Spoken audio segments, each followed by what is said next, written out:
All right, so there is a way to add images, obviously, since you know HTML, into your page, but we can also do it through a background.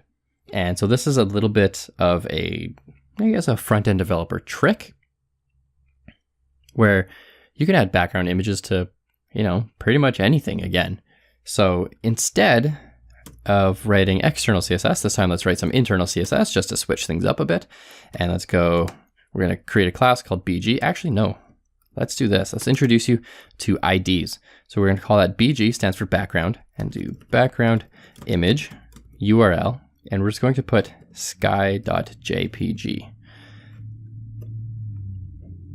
Now, where did I get sky.jpg? Well, I downloaded it from a place called Pixabay, and I'll type that out for you. It's called Pixabay. So if you throw that into Google, you'll find the URL. Royalty-free images in there. That's where I got this one.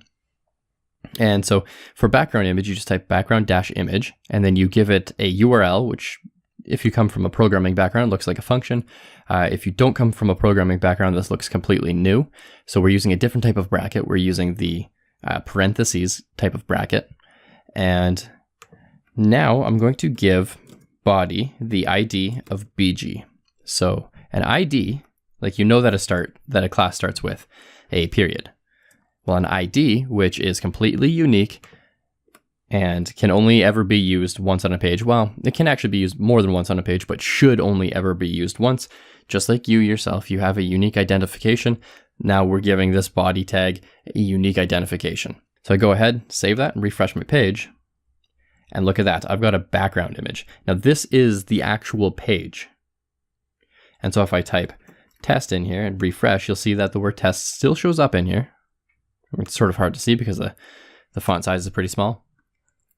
But there is a background image in there. Now what happens if we, instead of using it on the body, we type div bg. I'm just going to get rid of that one because there's only ever supposed to be one. And I type test in there so that we have a little bit of text.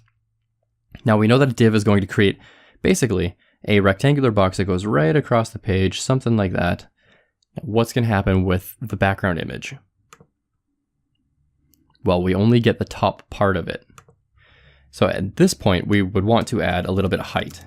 And we're going to talk more about height later, but this, I guess, would be an indirect introduction to height.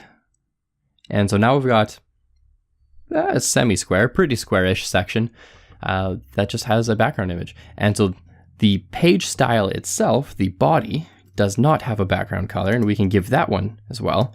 So we can do a background color, and let's change that to red, save, refresh. And there we go. So now it looks like we have multiple layers, and that's the power behind background images. And you can add multiple background images to multiple elements. So you don't just have to do it with the one div. You can have another div with another image. You can use a different background image on the body. Let's actually do that. Let's see what that turns out like. So now we're using the same image on both the body and the background. The background being the BG div. Can sort of only tell a little bit, but there is a little bit of an outline there. And you can see where the body is using the image and the div is using the image. And to show you, let's do that.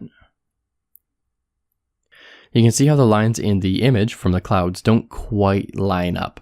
Close, but not quite. So that's the difference between using a background image in your body and just using it in the in any selector, really. So your task for this is I want you to grab an image. It could be from Pixabay, it could be from Google, it could be an image that you have on your computer. I don't really care what the image is, but go ahead and write a selector, preferably using an ID, set your background image, and make sure that the image takes up, a good portion of size so that the image can actually be seen inside of either your element or your body.